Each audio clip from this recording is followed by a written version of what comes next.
Purposely. Your life, God's purpose. Listen at onpurposely.com.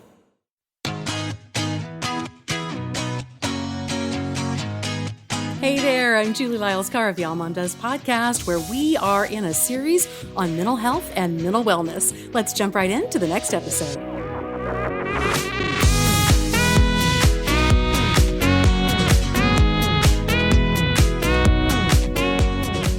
Today on the Almond Does podcast, I am delighted to introduce you to Jill Savage. Jill, thanks so much for being on the podcast today. Well, thank you for having me. We have had worlds that have at times crossed orbit, but we finally are getting to sit down and have a conversation. I'm so glad about that. Tell my listeners where in the world you hail from and marriage, kids, season of life you're in, all the good stuff. Yeah. Well, my husband and I live in Normal, Illinois.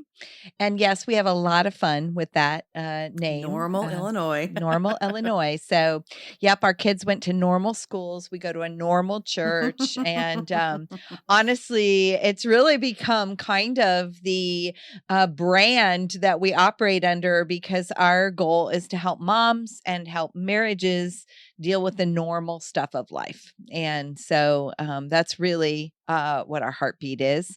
I'm a mom of 5, and I all of my kids are grown.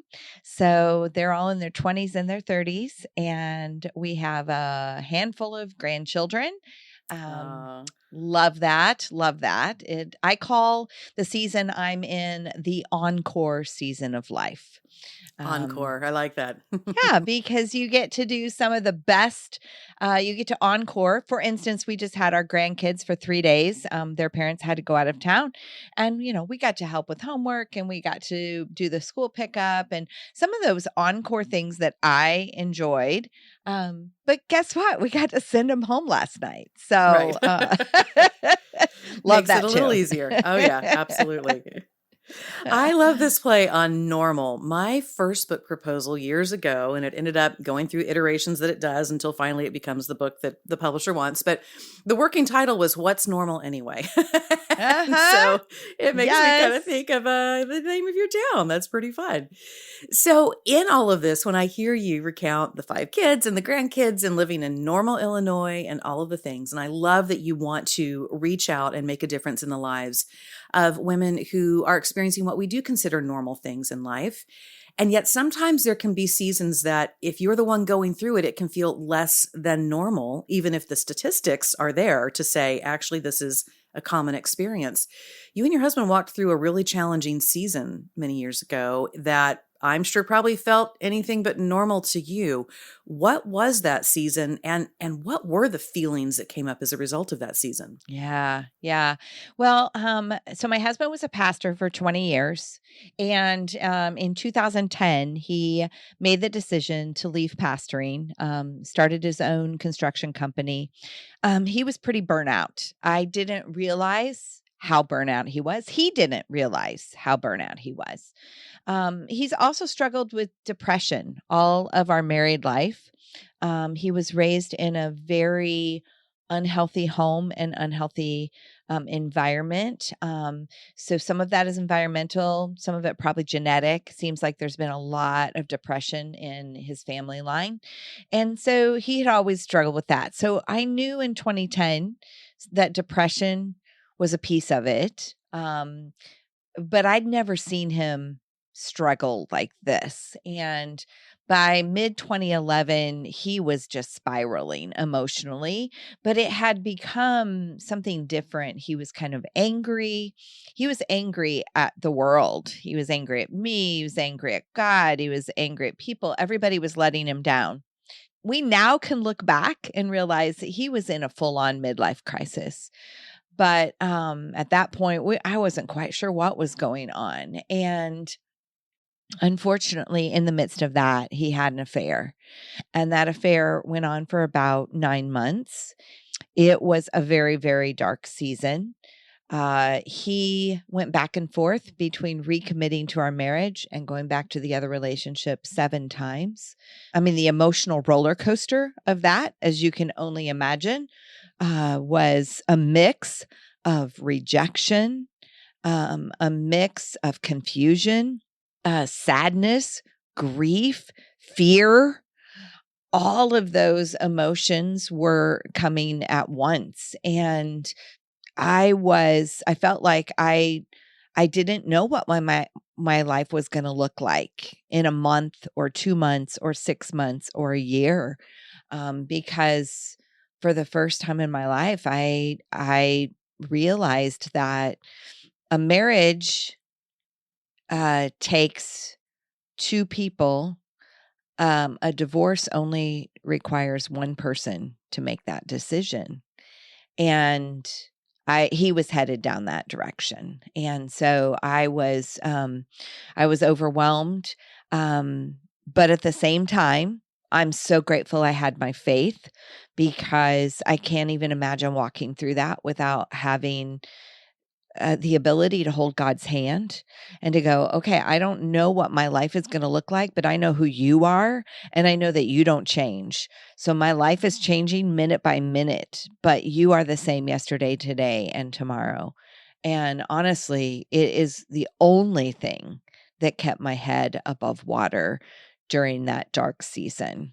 As you were walking through that, as you began to realize the severity of what was going on, how much of that, sometimes I think we blow off midlife crisis as like, it's formulaic, people go through it. But you and I both, I'm sure, have lived enough life now to realize that season, whenever it hits for someone, and of course, this is something that can hit women as well, we see people make really altering decisions moving forward, that all of a sudden it's like they can hear the clock, and all the things that are on that list of things they wished they had done or felt they had been prevented from doing in their lives, all of a sudden that list become paramount.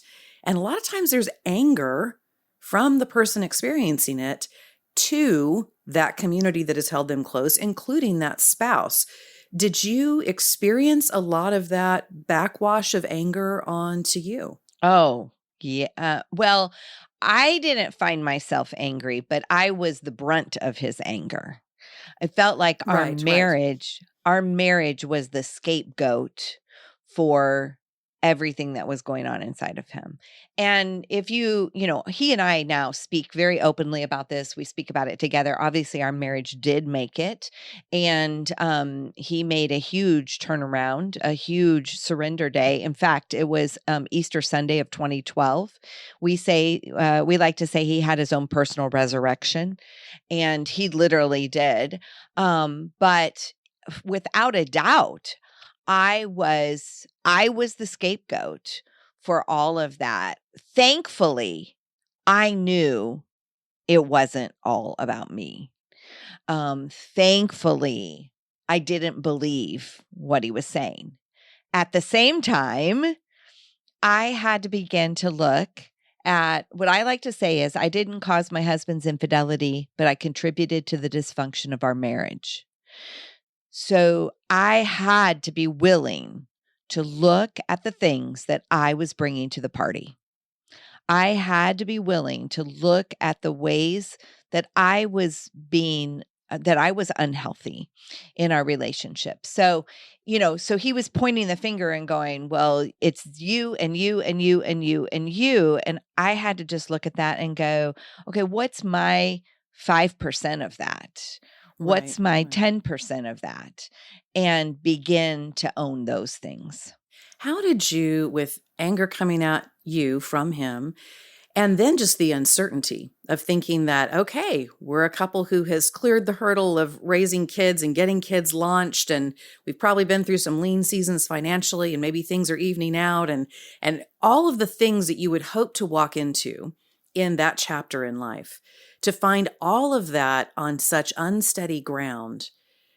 How did you navigate the emotions that came as a result of that? Because it seems to me like there would be the emotions of the crisis itself, like, what do I do to fix this? What is going on? And then there would be the things that would follow, the emotions that would follow, whether the relationship had stayed together or had not. To my mind, it would feel like there could be resentment and a sense of PTSD. Is there anything that's stable anymore? What were those emotions like for you? What were the ones that you can identify now And how did Yeah. you begin trying to manage those? Well, I think that grief is layered. And that's what you're talking about here is you're talking about layered grief.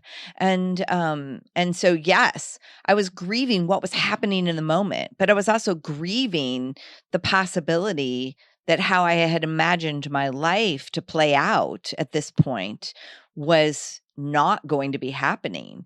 And on top of that, so at the time that this was happening, we had 3 adults. 3 of our kids were adults in their 20s, and 2 were teenagers still at home. So I was not only navigating my own grief and my own fear and my own frustration and my own hurt, I was carrying all 5 of theirs as well, Right. because they knew that their dad was not himself. They knew, and I initially, they did not know about the infidelity. They didn't know about the infidelity until 6 months after I knew about the infidelity. They knew dad was not okay. They knew dad was struggling. They knew dad was on an emotional roller coaster, but they just couldn't. I was hoping that he and I could work through that, and then we could let them know what we'd walk through, because I just wanted to spare them that. Right. But when he finally left, which I mean, at that point, they had to know. And they had to know why he left and what the dynamics were. So I was navigating their hurt on top of my hurt. So what I also learned in that is that forgiveness is layered. And forgiveness is the key to keeping resentment away. So shortly after I discovered the infidelity, I begged God. I mean, I was begging God to tell me what to do. God, please tell me what to do. And I heard only one thing, Julie, only one thing. I heard God whisper to my heart, I want you to love him. And I wanted to be like, you got to be kidding me. Right. You're Of all the kidding me, things right? that, God? yeah. Yeah. Like, Yeah. I don't know if you've noticed lately, God, but he's not real lovable. And God whispered back to my heart, and I don't notice it. I don't know if you've noticed, but sometimes you're not either. And I was like, you're right, God. You love me when I'm unlovable. I don't know how to do that. I only know how to love someone who's loving me back. I don't know how to love someone who's hard to love. So God took me on this journey of learning how to love, not because somebody deserved it, but because God loved me first. And his love, his unconditional love, can actually flow through us to others. And so that became my journey, was learning how to love when it was hard, and learning how to forgive over and over and over and over and over again.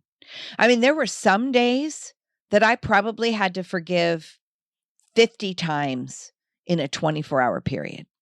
See, most of us don't think of forgiveness being used that way. We think of forgiveness as being like, okay, something big happens and I need to forgive it. A one-time event. Yeah. Right.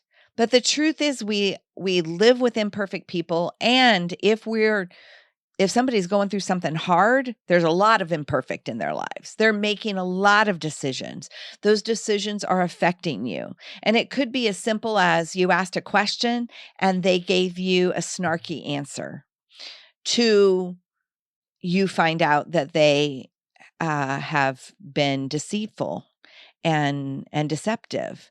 So both of those require forgiveness for us to keep our heart in an untangled place. Because what happens is we get all tangled up with offense. And when we get all tangled up with offense, that offense becomes unforgiveness, it becomes bitterness, and ultimately that is poison. And it's poison inside of us. So for me, several years earlier, I had heard Jennifer Rothschild. I'd heard her speak, and Jennifer is blind, and she had made a statement, and it referred to her blindness, but she had said, "It is not well with my circumstances, but it is well with my soul." And I remembered that. Now, at the time that I heard it, I didn't need it because it was well with my circumstances. But I was reminded of that little phrase that was easy to remember during this dark season. And that became my prayer. Lord, it is not well with my circumstances, but I want it to be well with my soul. No matter what happens, if my marriage makes it, if it doesn't make it, I want it to be well with my soul. And so that's where I had to move my eyes from the mountain to the mountain mover. That's where I had to learn to love deeper. That's where I had to learn to utilize forgiveness over and over, minute by minute, hour by hour. And to forgive doesn't mean to trust. And to forgive doesn't mean to forget. It just means that you are taking responsibility and you are working through it with the Lord to keep your heart uncluttered and available to Him. How did you in this posture of deciding, okay, we're going through this stuff, every day seems to be a new pick your own adventure kind of situation and not in a good way. Where is the line between staying in a posture of being open-hearted and forgiving, but at the same time, not getting into a place that can look like codependency, meaning Yes. that you're putting up with everything, you're not really addressing what's going on? Because I do think in our faith communities, Jill, we have done women a disservice at times, and I think we can do men the same disservice. So let me just clarify that. But I've seen marriages that have stayed together through an entire range of emotional abuse, infidelity, financial shenanigans, all kinds of stuff. And sometimes way past the point, perhaps, that it should have remained in that trying status. I've seen others that at the first drop of a hat of any, relatively small thing, somebody proclaims, this is an abusive relationship because, he didn't remember to do this on his way home from the store, whatever. And you kind of go, really? I mean, so where is that line where we can say, okay, I want to try to work this out, but I also need to be aware that there are some places that if I lapse over into that, I may be putting myself, it may make the entire situation even unhealthier, even though I'm trying really hard to stay super open to allowing this to be put back together. Yeah. Well, two things. First, I had a really good friend that challenged me in the midst of this season. And she said, Jill, make sure that you are not making saving your marriage an idol. Wow, that is profound. Oh, I needed to hear that. And I love my friend Becky, and she is a truth speaker in my life. And I needed to hear that because I was on the edge of doing that. And so I moved saving my marriage off the altar and I put God on the altar.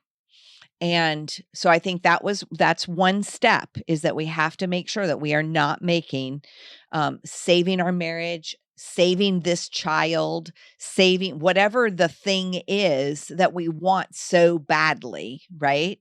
That we're not making that thing an idol in our life where we're worshiping it more than the person, than God.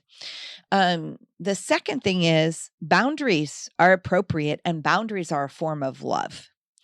And so when my husband left, I changed the locks on the door. I told him he could not just show up at the house and get anything that he wanted. My boys, my two teenage boys, were devastated. And so I had to do that to protect their hearts. And I told my husband, I will get you, anything that you need from the house. I had a friend that lived a mile down the road, and we just had an agreement that if anything he needed, I could leave at her house and he could pick it up from her, because I needed to protect our boys. They were just beyond heartbroken. I had to draw some lines with money. He was misusing our money to fund this other lifestyle. And so I had to make some very difficult decisions to open up a bank account and No longer could we have shared banking during this mess, right? Those were actually forms of love. They were forms of love for me. They were forms of love for my children. And they were a form of love for my husband because sometimes we have to say, no, this is not okay. And so I think that it's the mix of not making your marriage an idol and recognizing that boundaries are healthy. Now, let me tell you, I set every one of those boundaries to the best of my human ability. And I didn't always do it well, and I didn't do it perfectly, but God was teaching me about love in a new way. And I set every one of them in a loving way. So when he would say, hey, I need this, I want to stop by and pick it up at the house. And I would say, no, I'm sorry, that won't be able to happen, but I am happy to get that for you. And I'll have it down at our friend's house by 5:00 tonight. So it wasn't like, forget it, buddy. You left, and it was even just that tone of voice was loving, but it was still setting an important boundary that protected me, that protected our kids, and ultimately let my husband know what was okay and what wasn't okay as far as our relationship went because of the choices he was making.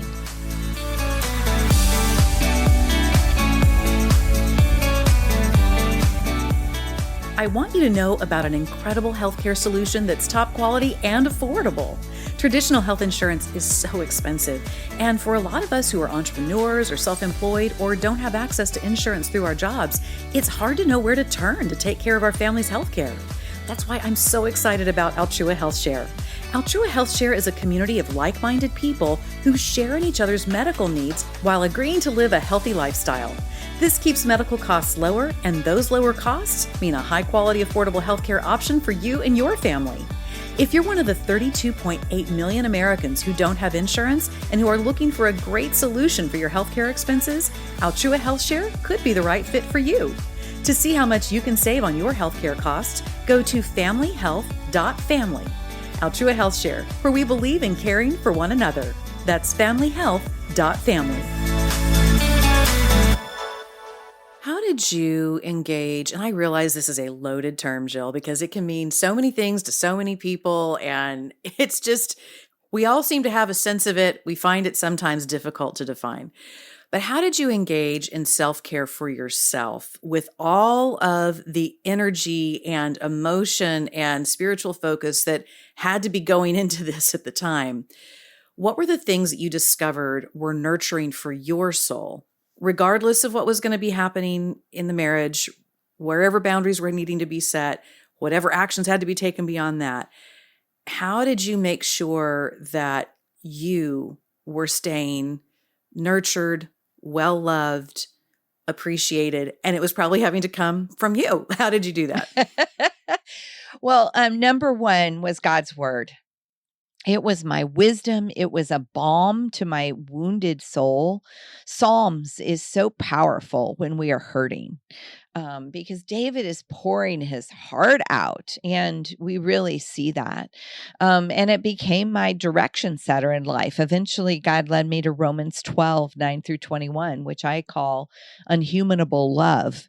And I literally would take my Bible to bed with me. I would lay it on my husband's empty pillow, turn the light out, go to sleep, often cry myself to sleep, wake up in the morning, and that God's word was the first thing I saw on my husband's pillow. I didn't see the empty pillow. I saw God's word on there, and I would grab it and it would be the first thing in the morning. So staying in truth was a super important part of self-care for me. The second thing I would say is, accepting help. When you are in a crisis like that, if people offer help, just take it. This is not a time to be like, oh no, I'm okay. Just take it. I had one friend that would call me and say, hey, I'm at the grocery store. Is there anything you need? And I would be like, yes, I need milk and I need a box of cereal. And you know what she was doing? She kept me out of the grocery store so that I didn't have to deal with people. Right. Honestly, all it would take is for you to run into somebody and go, hey, how you doing? and I'd be like a puddle in the middle Right. of the produce section at the grocery store, right? So I was just so appreciative of things like that. For the first 3 days after he left, I could not eat. I was almost non-functional, and I had a friend that came and stayed with me. And had she not put food on the table and made me like, you have to eat at least 5 bites of this, Jill, and she fed my kids. So just being willing to accept help or ask for help. Some Ask people for won't it. know Yeah. what to do, but just to Mhm. say, I don't have it in me to do carpool this week. Could you get my kids to and from school this week? It's okay to ask for that. And when people say, "Let me know what you need," which they ask with the kindest of hearts, but when someone's in a crisis, they don't know what they need. Just say, "How about a meal?" Just make that your standard. Let me know what you need. How about a meal? How about a Yeah. meal? Yeah. How about a meal? Because you just don't have the energy. And then I would say that the last thing for me was to still do something that I loved. Like I love to walk outside. So I made sure that I was getting myself outside and I was taking a walk. And oftentimes I would do that and just cry and cry and cry while I walked. But I was still doing something that I knew was healthy for me and filled my soul. Now, your story ends up being able to be resolved in a way that I think a lot of people would love to see their story be resolved. The marriage was restored, and Mhm. you guys have now had 10 years to reflect back on that season and to be able to help others. I love that you guys took a pause. This was not a story that you immediately came out and started teaching on and speaking on. You gave yourself some Mhm. healing time. And I Mhm. have to say, Jill, just confessional, when I've been part of church services where we do those cardboard testimonies, perhaps you've seen those, Mhm. where people get Yes, I up and they're have. like, oh, this is what got fixed in our lives. I'm always inside cringing a little bit because sometimes that rush to say, it's all better, everything's fine, the addiction is over, or the marriage is healed, or the financial situation got resolved. It's been a phenomenal 3 months. And you just think, oh no, and that's not to say that some of those won't stick, because they do. Yeah. But I've also seen situations where too quickly we we want so badly to put things back the way they were, and they will never be the way they were. Things Right. are going to be different. When you encounter crisis in your life, you've learned stuff. If there's another person involved, they've learned stuff, and there are all kinds of things that get carried forward. What are some of the lessons from that season, that crisis of being alone and having to be this incredible energy outputter of forgiveness and love when it was not reciprocal at the time? What are the lessons you've carried forward that are allowing you to say, we're a decade now post this crisis, and we now are able to help others? The self-care practices you may have engaged in, the things you learned that could be of help and have maintained the marriage since that point forward. Talk to me about those things that you've learned. Yeah. Well, you're right. We made a decision. It took us 2 years. Oh, so after my husband made his U-turn on Easter Sunday, 2012. So he surrendered his own internal battle to God. Said, I'm done fighting. I'm done fighting. Not my will, but yours be done, Lord. And that was amazing. But that was only the beginning. The beginning. Right? We had to begin. Now we had a very broken relationship. He had a broken relationship with his children. We had lots to put back together. And it took us 18 months of weekly marriage counseling to put the wheels back on the bus. And it took our kids, some of our kids, it took them 4 or 5 years before they fully trusted their dad again. And so we just made an agreement. And because we were very public figures at that time, but we were not going to talk about this publicly until we were on the other side of it. And at that point, Mark still was like, I don't even ever want to talk about this. So it was actually 3 years later when he felt like God was tapping him on the shoulder, going, all right, it's time. And so we shared our story publicly for the first time, I think 4 years after it happened. And in that, we identified, because we did a lot of dissection, like, how did we get here? And we were doing a lot of the right things in our marriage. We knew each other's love languages. We spoke them on a regular basis. We went away, just the two of us. We had regular date nights. We did the right things. How did Right, we all end the up formula. here? Right. But we found that we ended up there in something that we call slow fades, that we had these slow fades and they were robbing our marriage of connection and intimacy underneath the surface. So we looked pretty good on the outside, but underneath the surface, things were not as healthy as they needed to be. So we started labeling those slow fades. And honestly, this was just for us, just so that we would understand how we ended up there. But as we shared that with some of our inner circle, people would go, gosh, I think those slow fades are happening in my marriage. So eventually, we identified 7 slow fades that every marriage experiences. And we began to look at what did we utilize? What of God's word did we utilize to get the wheels back on the bus? And we call those God tools. So we identified 8 God tools. Initially, we did a blog series to kind of share our story publicly. That series went viral, and eventually it became our No More Perfect Marriages book. So in our No More Perfect Marriages book, and then we also have an online seminar, No More Perfect Marriages online seminar, we share the slow fades as well as the God tools that every couple needs to know about, even if they're in a healthy place, because those slow fades are working underneath the surface and we need to recognize them and we need to stop them. And we need to be using those God tools every day. So whether your marriage is hurting or whether it's healthy, you need to know the slow fades and the God tools. And because that is really going to make a difference in being able to root out issues before they become gaping holes in a relationship. Jill, how do you, because I know we may have some listeners who are like, oh, I've been through some stuff and I'm ready to use it for good. And I think there is something within us that God places within us that when we go through a tough thing, we want to be able to use that to help others, which is a beautiful intent. There is also a real phenomenon, though, that when we go back and revisit extreme points of pain, whether that has been a breakdown of a marriage, whether that has been an illness that we walked a loved one through, whatever that thing might be, it can put us right back in that position emotionally of feeling all those feelings again. So what do you do in utilizing this and being able to talk to people, being able to help people? But how do you monitor the condition of your own heart in a form of being well mentally and emotionally, that you're revisiting this, but the sloppiness of all those emotions doesn't go spilling over into your everyday? Yeah. Yeah.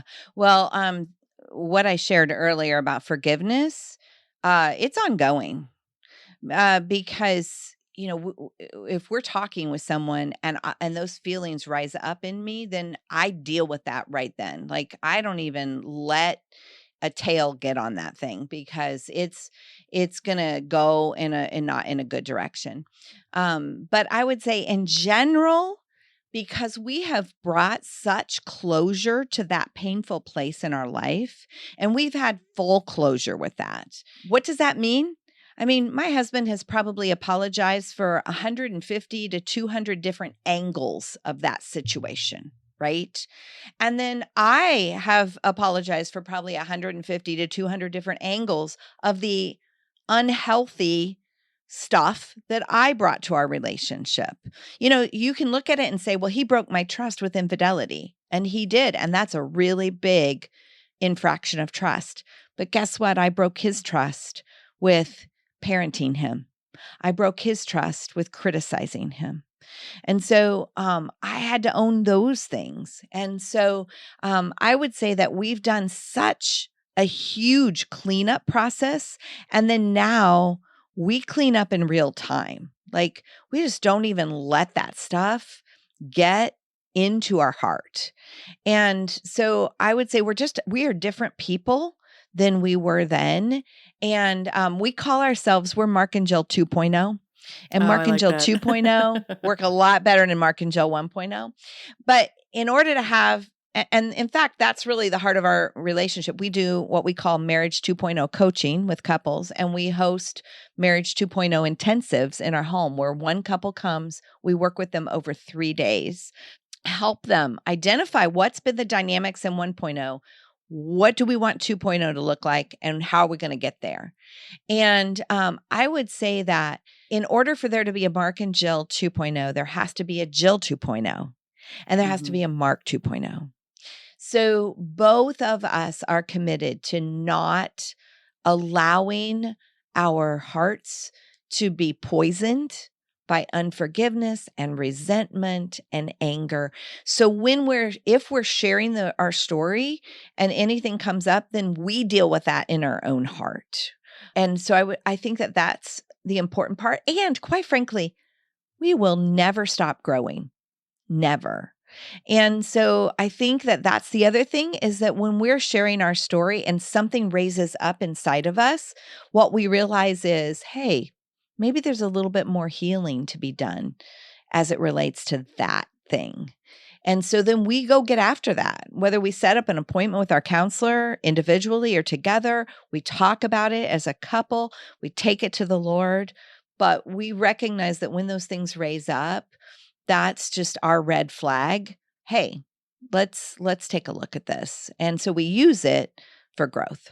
Well, Jill, I can't thank you enough for being on and being willing to delve into this and in the ways in which you took care of yourself in a season that was so difficult. I'm so thankful that you and Mark have come out the other side so that we can all benefit from learning the lessons of what it took to get to Mark and Jill 2.0. What a great way of saying that. Where can listeners go to find out more about the slow fades, about the work that you're doing, your books, all of that? Yeah. If they just go to markandjill.org, markandjill.org. Okay, awesome. We'll get that in the show notes. Jill Savage, you're the best. So thankful that we got to sit down and have this conversation. Thanks again for being with me.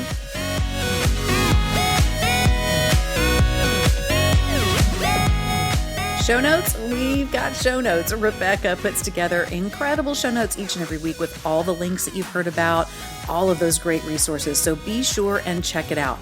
Also, we would love to see you on the socials. All Mom Does is all over the place on the socials, on Facebook and on Instagram. And you can also go to allmomdoes.com for blog posts and all kinds of great resources. I'd love to connect with you too. I'm Julie Lyles Carr on all the places, JulielYlesCarr. Be sure to like and subscribe wherever you get your podcast. And we would love it if you would share this episode with a couple of your friends. Could you do that for us? Just share it with a couple of your friends who you think would be blessed to have some great resources and tips and ideas for how they can also help make their mom life the best it can be. I'll see you next time on the All Mom Does podcast.